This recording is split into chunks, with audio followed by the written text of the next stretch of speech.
report on their compliance.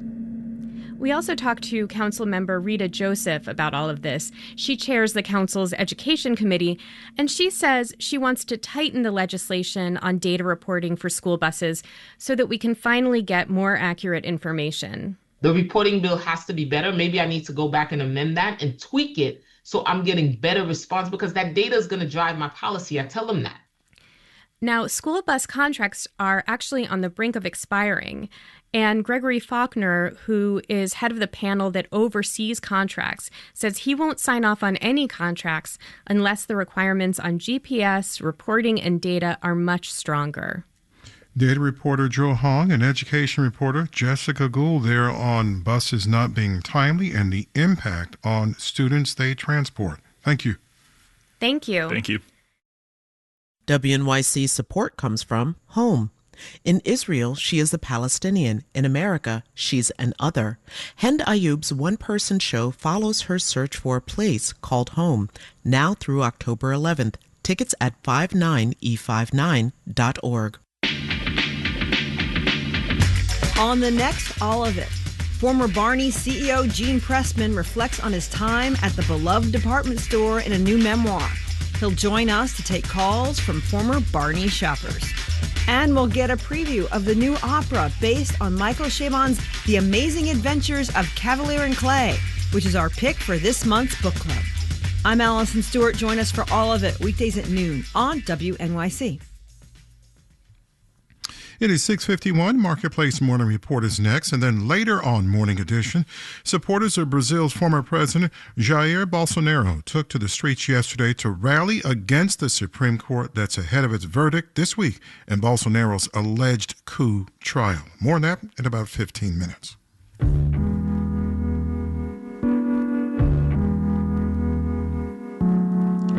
Upper 50s, and we have some sunshine this morning, sunny and 73 today with a calm wind. And then tonight, mostly clear in the city with a low of 58. And then tomorrow, sunny and 74 with a chilly night ahead. And then Wednesday, partly sunny and 72. Look out for it feeling like summertime again, 80 on Thursday. It's 6:53.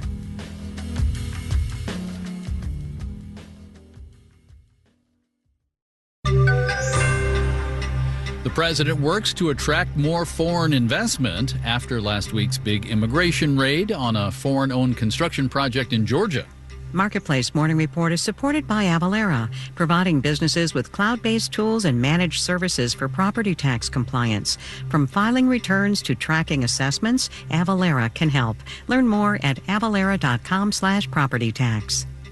I'm David Brancaccio in Los Angeles. The U.S. government plans to target more businesses for immigration enforcement after a raid on a construction project for a massive car battery plant in Georgia last week led to the arrests of hundreds of South Korean workers.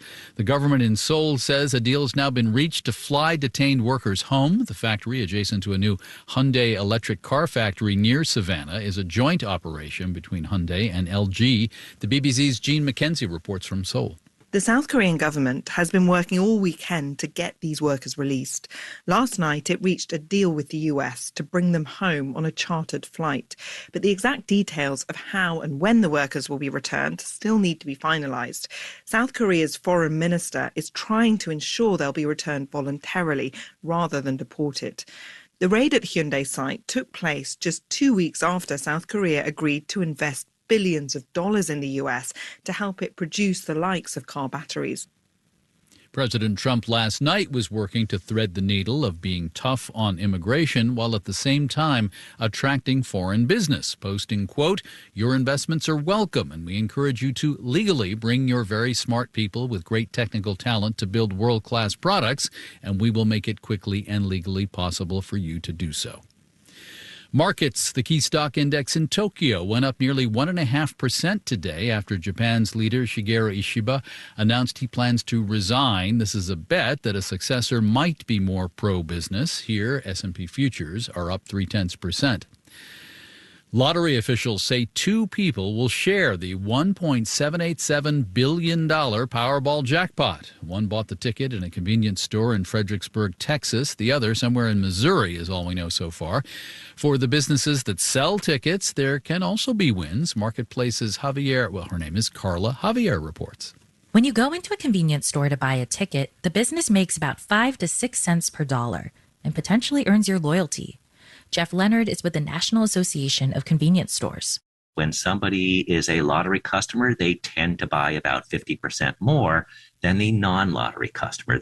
Leonard says when the jackpot hits $1 billion, traffic spikes. It showcases the store to people who haven't been inside before. But online lottery retailers are growing. Jackpot.com reports it's doing 5 to 10 times the volume of the last $1 billion prize. Jonathan D. Cohen, who's written extensively about gambling, says spikes in sales are basically a barometer of people's feeling that they're stuck in their jobs or that they don't have opportunity in the economy or that they're economically insecure. Cohen says he bought a ticket this time around, and so did Jeff Leonard at a convenience store. I'm Carla Javier from Marketplace.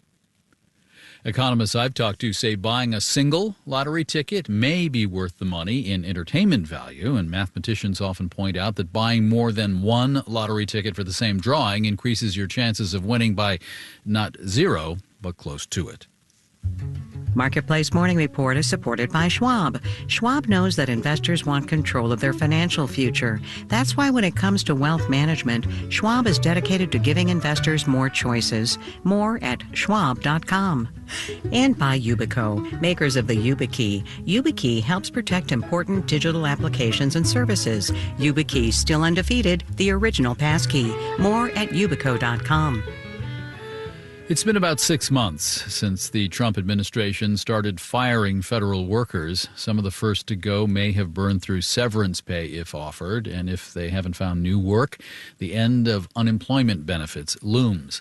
Some are turning to food banks and health care for low-income people, Medicaid. Marketplace's Nancy Marshall-Genzer spent some time with one family.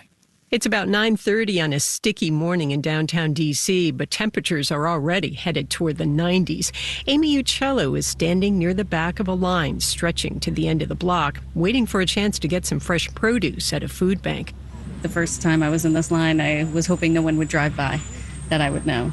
But she's used to it now. Uccello's been coming here every Friday since the end of January, when she was laid off from her job at USAID. Shortly after that, her husband lost his position at a nonprofit working with the agency. All right, the line is moving. Inside, there are carrots, cabbage, greens, and melons. Uccello holds her bag open. Thank you very much. You can just drop it. As we head to the car, Uccello sees something fluttering on her windshield.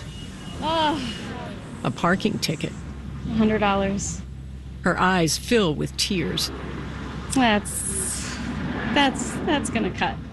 Uccello thought she'd be in and out of the food bank before parking restrictions kicked in. She ignored a new, nagging thought. Don't take any chances that could cost money. It's sort of an ever-present thought on your mind, and it should have been a thought when I parked. Well, it is what it is, she says. When Uccello gets home, her husband, Christopher Feddersen, and their year-old daughter are waiting. Yay! Up until I got the food. After she unpacks the groceries and the baby is fed, Uccello usually turns to the task of job hunting. She figures she sends out about 10 applications a month while taking on as many side hustles as she can manage, including cleaning a friend's Airbnb. She asked me if I knew anyone who could clean it, and I said, yeah, me. Behind Uccello's laughter, there's a lot of stress. Her hair is starting to fall out. She finds a bunch in the drain after a shower. She worries about former colleagues. Some have lost their homes. One committed suicide. Job loss is a form of trauma, says Washington State University psychology professor Tahara Probst.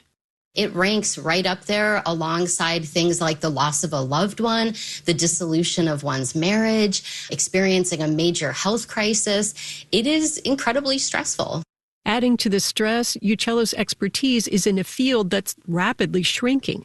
Now she's at a crossroads. Does she keep looking for work in her field, change careers, or even go back to what she did before grad school, waiting tables? Holding their baby, her husband, Christopher Feddersen, talks about a more drastic option.